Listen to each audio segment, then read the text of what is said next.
السلام عليكم ورحمة الله وبركاته. سورة عبس مكية. أعوذ بالله من الشيطان الرجيم.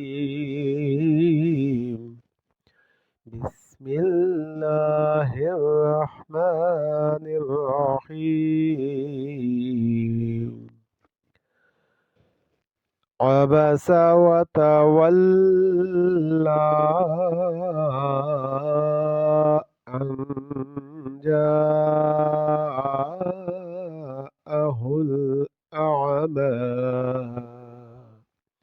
وما يدريك لعله يزكى أو يذكر فتنفعه الذكرى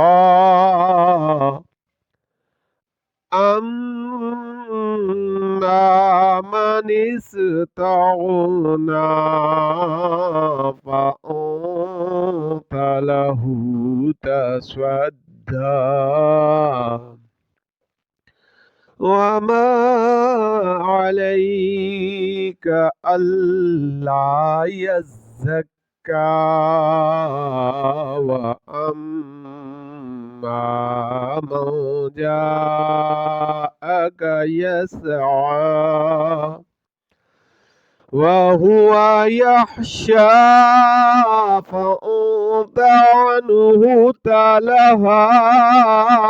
كلا إنها تذكرة فمن شاء ذكره في صحف مكرمة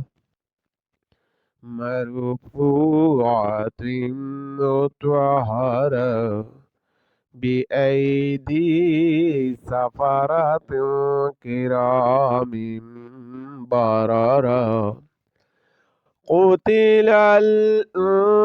الإنسان ما أكفره من أي شيء خلقه من نطفة خلقه وقدره ثم السبيل يسره ثم أماته فأقبره ثم إذا شاء أنشره كلا لما يقض ما أمره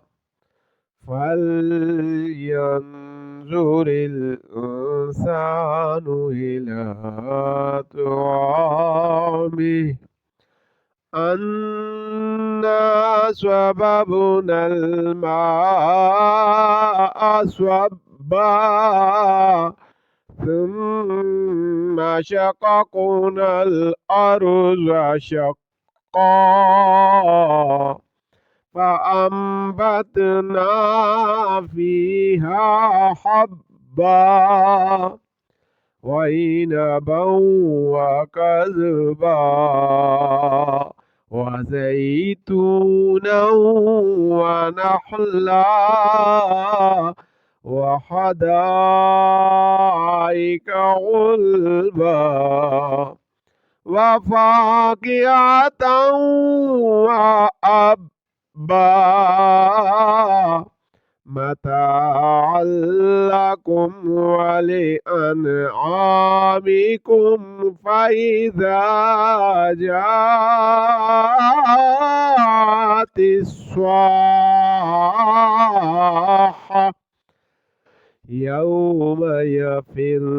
المرء من أخيه وأمه وأبيه وصاحبته وبنيه لكل امرئ منهم يومئذ شأن يغنيه وجوه يومئذ مسفرة ضاحكة مستبشرة وجوه يومئذ عليها غبرة ترهقها قترة أولئك هم الكفرة الفجرة صدق الله